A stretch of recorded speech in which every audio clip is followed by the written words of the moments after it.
সুপ্রিয় দর্শক, শুরুতেই জানিয়ে দিব সংবাদ শিরোনাম। শুরুতেই জানিয়ে দিব তারেকের বিরুদ্ধে স্লোগানের পর গুপ্ত পেটাচ্ছে ছাত্রদল, শিক্ষাঙ্গনে আতঙ্ক। বিস্তারিত থাকছে প্রতিবেদনে। এদিকে বিএনপি ক্ষমতায় যাওয়ার পর মৃত্যুপুরীতে পরিণত দেশ, বাড়ছে খুন। বিস্তারিত থাকছে প্রতিবেদনে। আরও জানিয়ে দিব কিশোরগঞ্জে আওয়ামী লীগ নেতাকে ধরে পুলিশে দিলেন বিএনপি নেতা। বিস্তারিত থাকছে প্রতিবেদনে। এদিকে দল বাঁচাতে শীর্ষ নেতাদের দেশে ফিরতে বলছে আওয়ামী লীগের তৃণমূল। বিস্তারিত থাকছে প্রতিবেদনে। আরও জানিয়ে দিব টাকা ছাপিয়ে ঋণ নিচ্ছে বিএনপি সরকার, চরম মুদ্রাস্ফীতির মুখে দেশ। এদিকে এবার বাড়ল পরিবহন ভাড়া, জনগণকে দরিদ্র বানিয়ে ভিক্ষা আনতে প্রস্তুত বিএনপি। বিস্তারিত থাকছে প্রতিবেদনে। আরও জানিয়ে দিব তেলের লাইনে মৃত্যু, এটা কি শুধু একটি দুর্ঘটনা নাকি রাষ্ট্রীয় ব্যর্থতার নির্মম প্রতিচ্ছবি। বিস্তারিত থাকছে প্রতিবেদনে। এদিকে যুদ্ধ থামাতে যুক্তরাষ্ট্রকে দেওয়া হলো বিশেষ প্রস্তাব। বিস্তারিত থাকছে প্রতিবেদনে। আরও জানিয়ে দিব অক্ষত মার্কিন ক্ষেপণাস্ত্র উদ্ধার করে নকল তৈরিতে মরিয়া ইরান। বিস্তারিত থাকছে প্রতিবেদনে। এবং সর্বশেষ জানিয়ে দিব যুক্তরাষ্ট্রের কাছে বিশেষ বার্তা, নিজেদের রেডলাইন স্পষ্ট করল ইরান। বিস্তারিত থাকছে প্রতিবেদনে। এতক্ষণ শুনছিলেন দেশের বিভিন্ন শিক্ষা প্রতিষ্ঠানে গ্রাফিটিতে গুপ্ত শব্দ ব্যবহার এবং বিএনপির ভারপ্রাপ্ত চেয়ারম্যান তারেক রহমানকে নিয়ে স্লোগান দেওয়াকে কেন্দ্র করে মুখোমুখি অবস্থানে দাঁড়িয়েছে বাংলাদেশ জাতীয়তাবাদী ছাত্রদল ও বাংলাদেশ ইসলামী ছাত্র শিবির। চট্টগ্রাম থেকে শুরু হওয়া এই বিরোধ এখন রাজধানীসহ সারা দেশের ক্যাম্পাসগুলোতে ছড়িয়ে পড়েছে, যার ফলে সাধারণ শিক্ষার্থীদের মধ্যে চরম আতঙ্ক বিরাজ করছে। গত মঙ্গলবার চট্টগ্রামের একটি সরকারি কলেজে দেয়ালে গ্রাফিতি অঙ্কনের সময় গুপ্ত শব্দটি ব্যবহার করা নিয়ে ছাত্রদল ও শিবিরের মধ্যে প্রথম সংঘর্ষের ঘটনা ঘটে। শিবিরের পক্ষ থেকে দাবি করা হয় এই শব্দটির মাধ্যমে তাদের ইঙ্গিত করা হয়েছে। এর প্রতিক্রিয়ায় বিভিন্ন ক্যাম্পাসের শিবিরের কর্মীরা তারেক রহমানকে লক্ষ্য করে স্লোগান দিতে শুরু করে, তুই ছিলি লন্ডনে, গুপ্ত বলিস কাদেরকে। এই স্লোগানকে কেন্দ্র করেই মূলত উত্তেজনার বারুদ জ্বলে ওঠে। পাবনার ঈশ্বরদী সরকারি কলেজে দুই সংগঠনের কর্মসূচি চলাকালীন ব্যাপক সংঘর্ষের খবর পাওয়া গেছে। প্রত্যক্ষদর্শীরা জানান, দফায় দফায় ধাওয়া পাল্টা ধাওয়া ও ককটেল বিস্ফোরণে রণক্ষেত্রে পরিণত হয় কলেজ চত্বর। এ সময় ছাত্রদলের কলেজ শাখা কার্যালয় ভাঙচুর এবং গুলিবর্ষণের ঘটনাও ঘটে। পরিস্থিতি নিয়ন্ত্রণে আনতে সেখানে অতিরিক্ত পুলিশ মোতায়েন করা হয়েছে। ক্যাম্পাসের রেশ এবার পৌঁছেছে খোদ রাজধানীতে। বৃহস্পতিবার ২৩ এপ্রিল রাতে শাহবাগ থানায় মামলা করতে যাওয়াকে কেন্দ্র করে দুই পক্ষ সংঘর্ষে লিপ্ত হয়।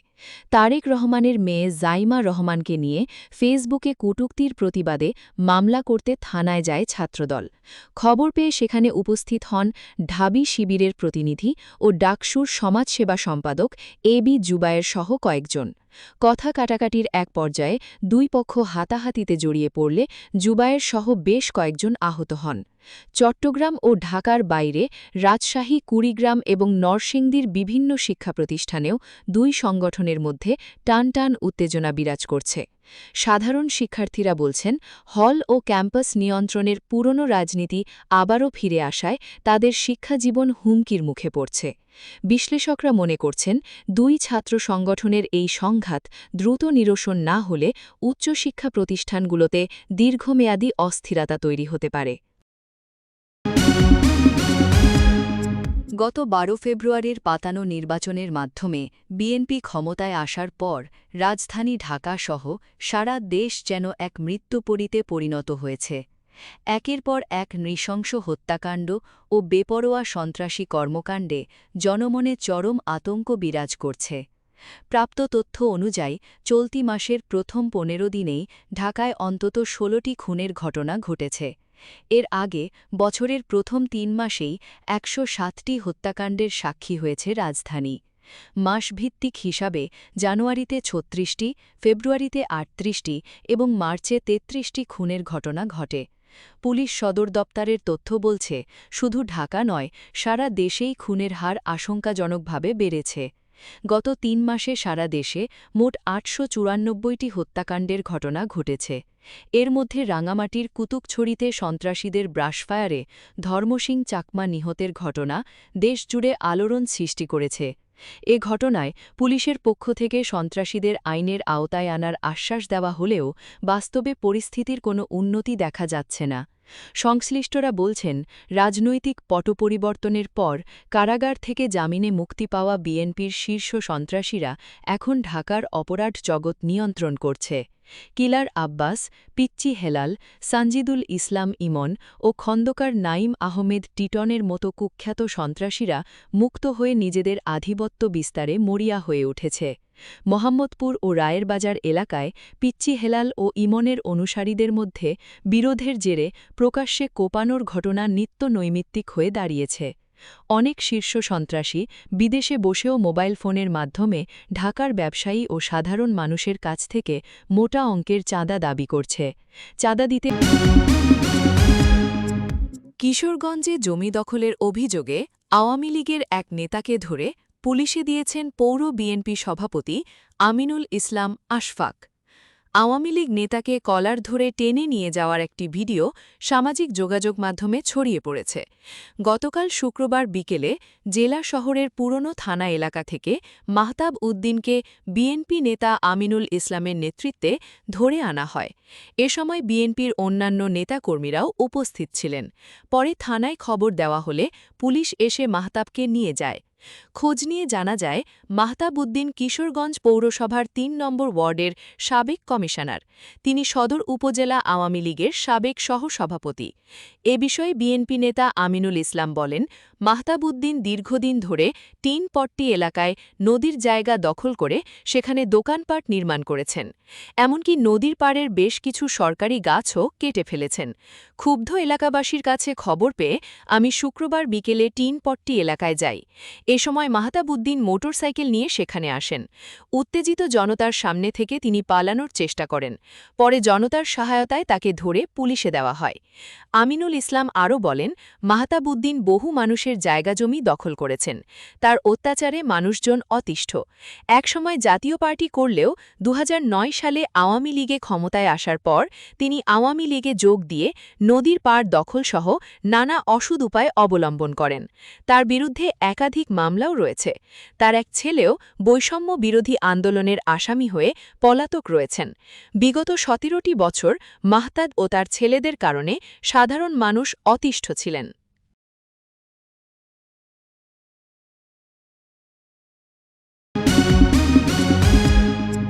মনে করেছিলাম বিএনপি ক্ষমতায় আসলে আমরা হয়তো একটু এলাকায় ফেরার সুযোগ পাব, সাংগঠনিক কার্যক্রমও হয়তো ধীরে ধীরে শুরু হবে, আওয়ামী লীগের নিষেধাজ্ঞাও থাকবে না।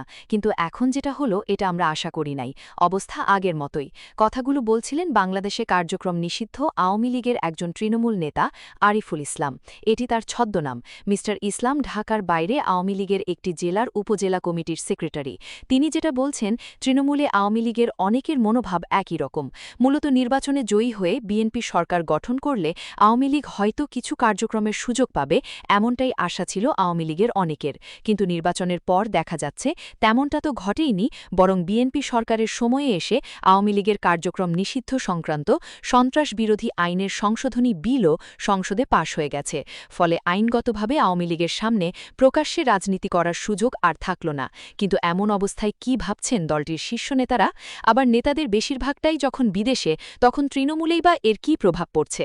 বাংলাদেশে গত ফেব্রুয়ারিতে জাতীয় সংসদ নির্বাচনের পরদিন থেকেই দেশের বিভিন্ন স্থানে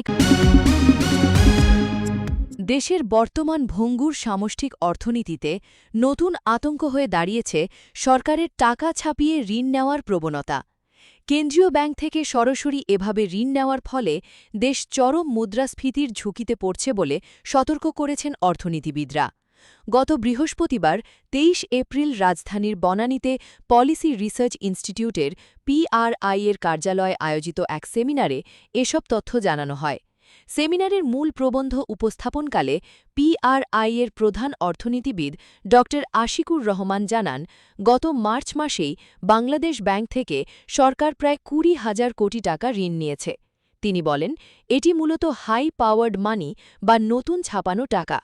রাজস্ব আহরণের সক্ষমতা না থাকায় সরকার একদিকে উচ্চ সুদে ব্যাংক থেকে ঋণ নিচ্ছে, অন্যদিকে ঘাটতি মেটাতে কেন্দ্রীয় ব্যাংকের উপর নির্ভরশীল হয়ে পড়েছে। এর সরাসরি প্রভাব পড়বে সাধারণ মানুষের বাজারে, যা মূল্যস্ফীতিকে আরও উস্কে দেবে। সেমিনারের প্রধান অতিথির বক্তব্যে আইসিসিবি সভাপতি মাহবুবুর রহমান বলেন, দেশে বর্তমানে বিনিয়োগ নিয়ে ব্যবসায়ীদের মধ্যে চরম দ্বিধাদ্বন্দ্ব কাজ করছে। বিদ্যুৎ ও গ্যাসের নিশ্চয়তা না থাকায় শিল্পোৎপাদন বাধাগ্রস্ত হচ্ছে। তিনি সতর্ক করে বলেন, স্থানীয় ব্যবসায়ীরা বিনিয়োগ না করলে বিদেশি বিনিয়োগ আসবে না। পাশাপাশি রাজনৈতিক প্রতিশ্রুতির কারণে সরকারের অতিরিক্ত ব্যয়ও মূল্যস্ফীতি বাড়াতে ভূমিকা রাখছে। সেমিনারের আলোচনায় অর্থনীতির বর্তমান উদ্বেগজনক পরিস্থিতি এবং টাকা ছাপানোর ঝুঁকিগুলো বিস্তারিতভাবে ফুটে উঠেছে। অর্থনীতির সামগ্রিক চিত্রে দেখা যায়, চলতি অর্থবছরের দ্বিতীয় প্রান্তিকে জিডিপি প্রবৃদ্ধি মাত্র ৩% নেমে এসেছে, যা করোনাকালীন সময়ের পর সর্বনিম্ন রেকর্ড। এর পাশাপাশি ব্যাংক খাতে খেলাপি ঋণের পরিমাণ ভয়াবহভাবে বেড়ে ৩০% পৌঁছেছে এবং বেসরকারি খাতে ঋণের প্রবৃদ্ধি কমে মাত্র ৬% দাঁড়িয়েছে। আন্তর্জাতিক অঙ্গনে মধ্যপ্রাচ্য সংকট ও লোহিত সাগরের অস্থিরতার ফলে জ্বালানির দাম বৃদ্ধি পাওয়ায় দেশের আমদানি ব্যয়ের ওপর বাড়তি চাপ তৈরি হচ্ছে।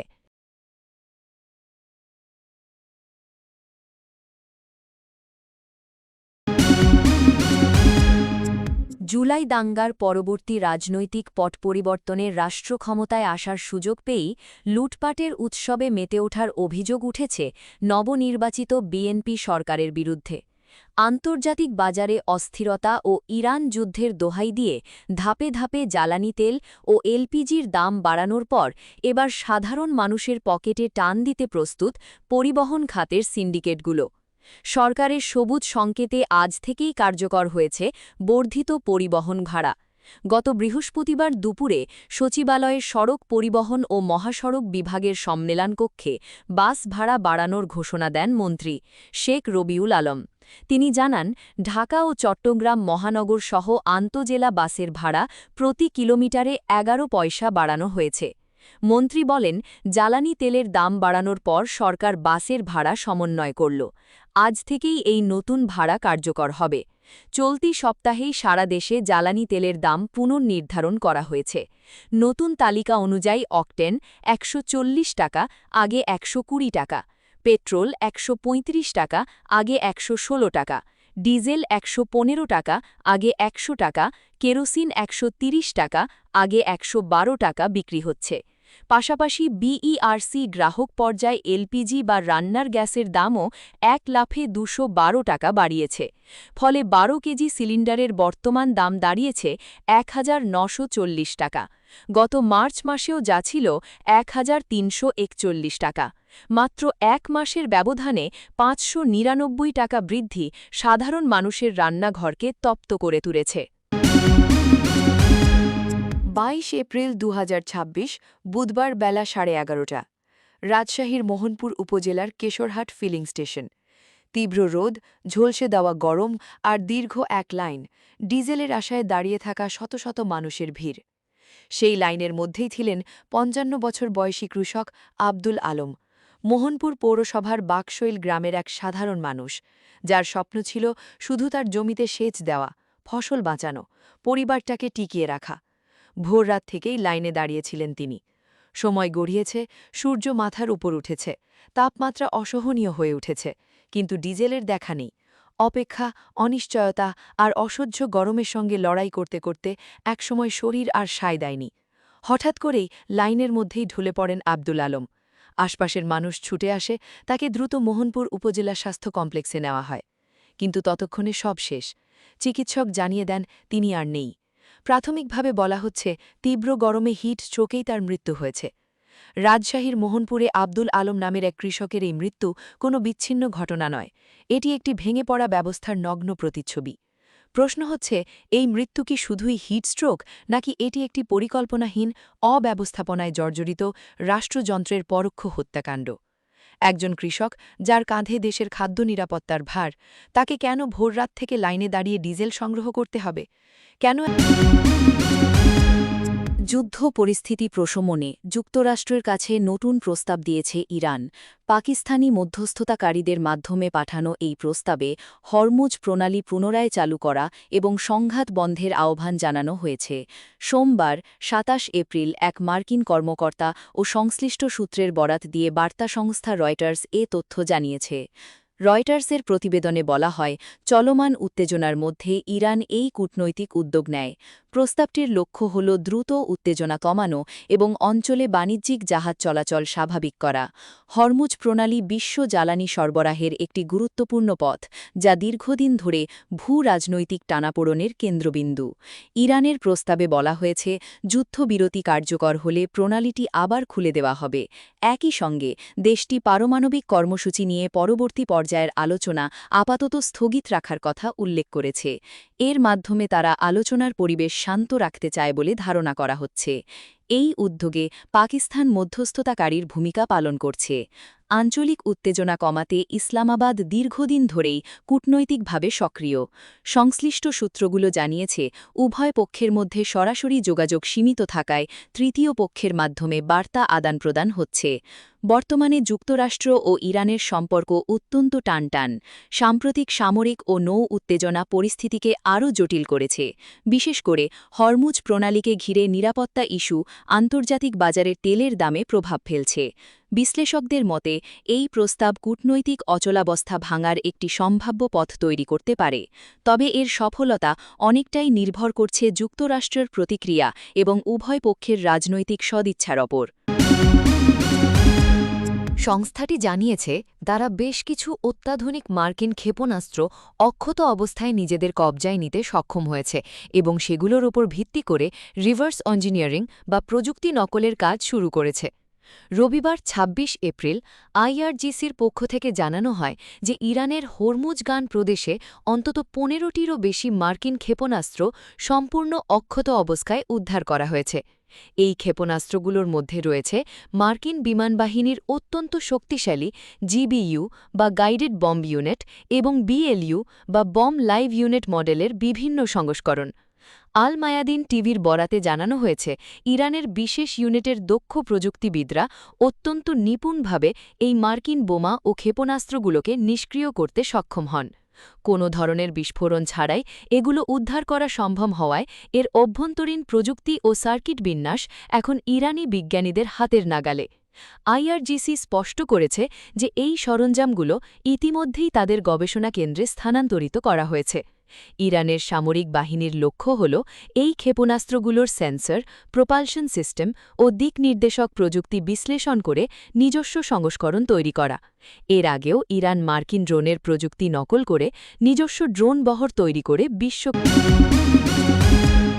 মধ্যপ্রাচ্যে তীব্র উত্তেজনার মধ্যেই চিরপ্রতিদ্বন্দ্বী যুক্তরাষ্ট্রকে কঠোর বার্তা পাঠাল ইরান। তেহরান স্পষ্ট জানিয়ে দিয়েছে, নিজেদের জাতীয় নিরাপত্তা এবং কৌশলগত স্বার্থের প্রশ্নে কোনো ধরনের আপোস করবে না তারা। বিশেষ করে পারমাণবিক কর্মসূচি এবং হরমুজ প্রণালীর মতো সংবেদনশীল ইস্যুতে ইরানের সুনির্দিষ্ট রেডলাইন বা চূড়ান্ত সীমা লঙ্ঘন না করতে ওয়াশিংটনকে সতর্ক করা হয়েছে। ইরানের রাষ্ট্রীয় সংবাদ সংস্থা ফার্স নিউজ এজেন্সি জানিয়েছে, পররাষ্ট্রমন্ত্রী আব্বাস আরাকচি পাকিস্তানের মাধ্যমে এই বিশেষ বার্তাগুলো যুক্তরাষ্ট্রের কাছে পাঠিয়েছেন। প্রতিবেদনে বলা হয়েছে, ইরান ঠিক কোন বিষয়গুলোতে ওয়াশিংটনের দাবির সঙ্গে একমত হবে না তা এই বার্তার মাধ্যমে পরিষ্কার করা হয়েছে। ইরানের ইসলামী বিপ্লবী গার্ড কর্পস আইআরজিসি ঘনিষ্ঠ সংবাদ মাধ্যমটি জানিয়েছে, এই বার্তাগুলো ইরানের পারমাণবিক ইস্যু এবং হরমুজ প্রণালী সহ বেশ কিছু স্পর্শকাতর রেডলাইন বা চূড়ান্ত সীমা সংক্রান্ত। সংশ্লিষ্ট সূত্রগুলো জোর দিয়ে জানিয়েছে যে পররাষ্ট্রমন্ত্রী আরাকচি সম্পূর্ণভাবে ইরানের নির্ধারিত নীতিমালার কাঠামোর মধ্যে থেকে এবং পররাষ্ট্র মন্ত্রণালয়ের কূটনৈতিক দায়িত্ব মেনেই এই পদক্ষেপ নিয়েছেন। তবে ইরান স্পষ্ট করেছে যে এই বার্তাগুলো কোনো আলোচনার নয়, বরং আঞ্চলিক পরিস্থিতি স্পষ্ট করার জন্য এবং কোনো ধরনের ভুল বোঝাবুঝি এড়াতে ইরানের পক্ষ থেকে